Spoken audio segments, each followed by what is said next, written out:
Contorno de grão.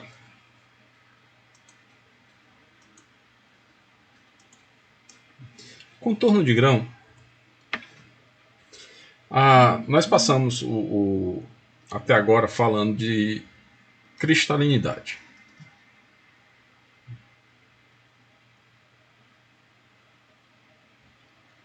E entendemos um cristal como se pega de novo aqui um cubo, uma célula unitária em formato de cubo. Entretanto,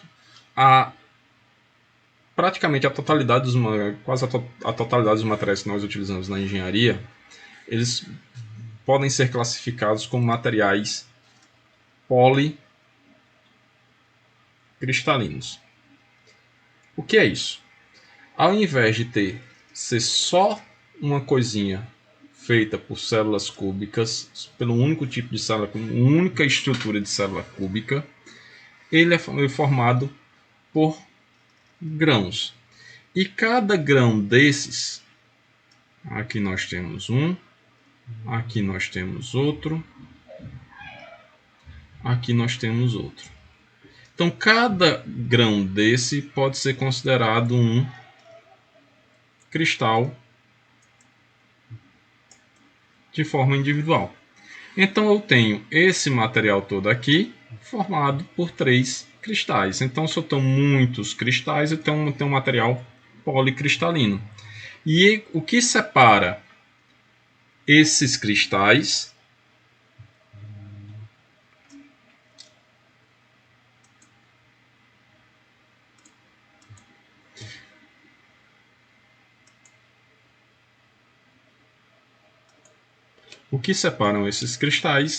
é uma região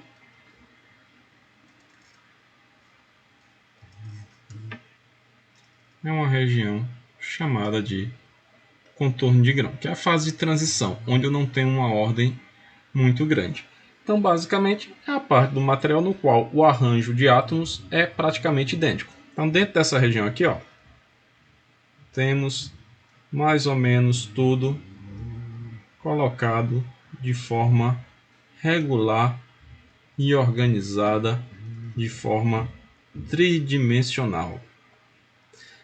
Se vocês tiverem um tempinho, pega um pouco de água, coloca um pouco de detergente ou sabão em pó dentro de um copo, um canudo ou um tubo de caneta, assoprem até fazer bolhas dentro desse copo. Vocês vão ver que as bolhas, umas entram em contato com a outra e cada um vai ter um formato diferente. Então, mal comparando, é uma estrutura com vários contornos de grão, onde cada bolha de sabão equivale a um grão. Tá? Mal comparando, essa é a estrutura que nós temos nos materiais metálicos. Contorno de grão, a superfície separa os grãos individuais em uma área estreita, provavelmente da largura de apenas alguns poucos átomos. Então, uma pequena transição. E é um dos métodos de controle das propriedades de um metal. Consiste no ajuste do tamanho dos grãos. Ao reduzirmos o tamanho do grão, aumentamos a área superficial dos mesmos e dificultamos o movimento das discordâncias. Ora, que coisa maravilhosa! Vejam só. Então, o que é que nós temos?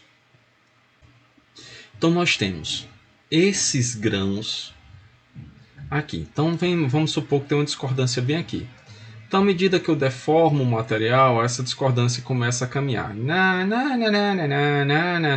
Vem caminhando. Só que chegou aqui, o caminho que ela vinha passando deixa de ser uma coisa ordenada, passa a ser uma coisa bagunçada. Então, essa discordância tem uma dificuldade muito grande para passar de um grão para o outro. Então, se nós modificarmos a quantidade de grãos, consequentemente modificamos a quantidade de contorno de grão. Consequentemente, colocamos mais dificuldade para a discordância caminhar. Se colocamos mais dificuldade para a discordância caminhar, fazemos com que dureza e a dureza e a resistência aumente. Aí a pergunta que pode vir, mas como é que a gente faz isso? Através de tratamentos térmicos. Então, com tratamento térmico ou com temperatura em geral, conseguimos modificar o tamanho do grão.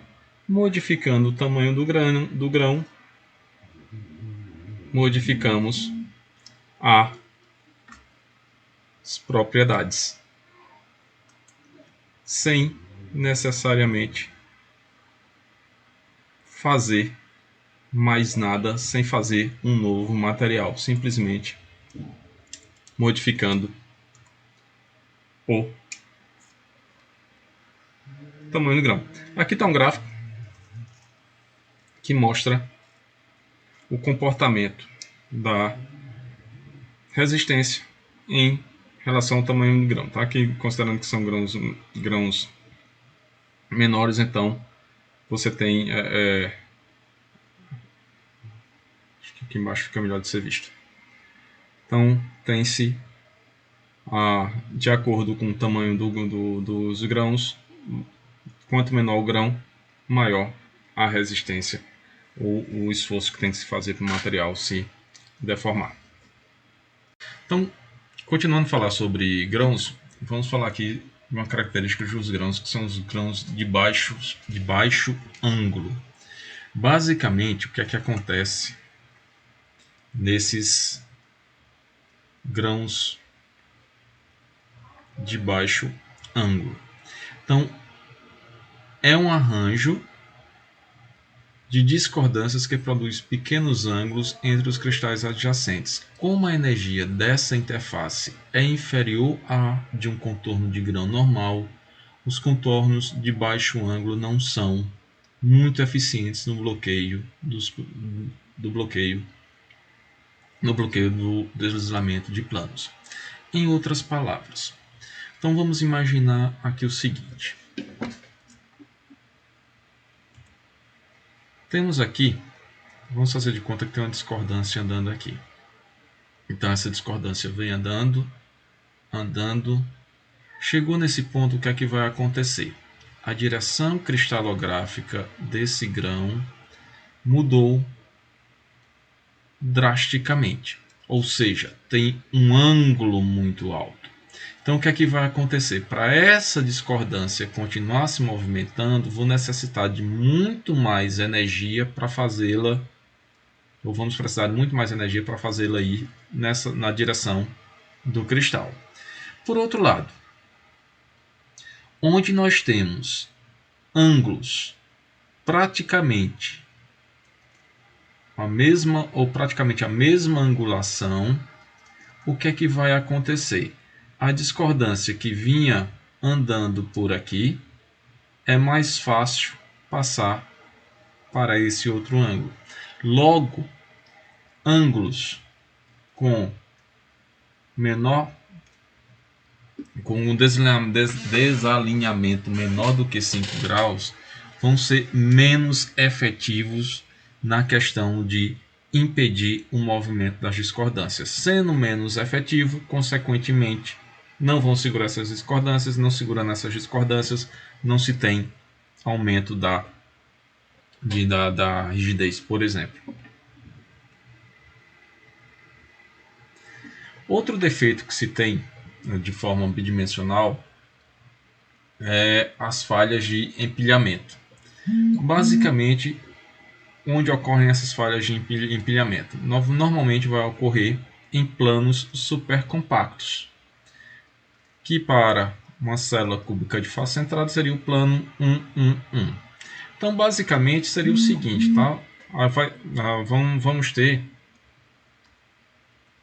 uma característica, tá aqui a estrutura CFC, então nós temos o plano A, plano B, plano C, plano A, plano B, plano C, plano A, B e C. Então, por algum motivo, durante o processo de cristalização, a gente teve uma falha. Então, Tenho aqui CAB, CAB, sendo que o plano C não se completou na sua plenitude. Então aqui virou CABABC. Então tive uma falha de empilhamento, característico da família CFC e nesses planos, ou no plano 111. Tá? Que é basicamente uma falha no empilhamento quando se coloca várias células unitárias uma em cima da outra. O outro tipo de defeito é um defeito chamado de mácula. Mácula é definida como sendo um plano que ocorre um desarranjo específico de tal modo que se forma uma imagem espelhada da estrutura cristalina. O fenômeno pode ser produzido quando uma tensão de cisalhamento desloca os átomos de sua posição. Ele ocorre durante a deformação ou em tratamento térmico de certos metais, e as máculas interferem no deslizamento e elevam a resistência mecânica do metal. Então, basicamente, está aqui em cima o desenho, faz de conta que isso aqui é o cristal sem nenhum esforço, sem nenhum problema. Aplica-se o esforço. Então, o que foi que aconteceu? Houve um deslocamento dos átomos que estavam aqui antes para esta posição, para esta, para esta, para esta, para esta. Então, aqui a gente tem como se fosse desse lado uma figura e desse outro lado o espelho dessa figura. E normalmente numa micrografia, esses contornos de mácula vão aparecer como se fossem duas linhas paralelas, que também é mais um defeito que impede o movimento das discordâncias. Impedindo o movimento das discordâncias, aumenta a rigidez do metal. E temos agora os defeitos volumétricos ou em massa, que são bem mais simples de serem vistos. Então, nessa classificação, nós vamos ter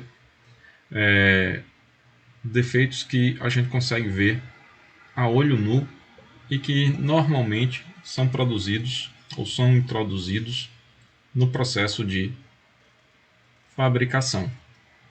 Então, nós vamos ter inclusões, poros, trincas e precipitados. Então, aqui nós temos, de novo, a micrografia, e onde nós temos vazios. Tá? Isso aqui são poros. Basicamente, do ponto de vista mecânico, o que é que vai acontecer? Esses pontos vazios vão ser pontos de fragilidade do material. Então, vão funcionar como concentradores de tensão. Então, provavelmente, é onde vai ter a ruptura do material. Aqui nós vamos ter também estrutura perlítica e a grafita, onde essa grafita aqui foi precipitada, ou seja, foi colocado teu de carbono em excesso e terminou precipitando grafita no meio da estrutura. Quando a gente for falar sobre aços e ferros fundidos, vamos falar muito sobre esses dois elementos aí. E temos trincas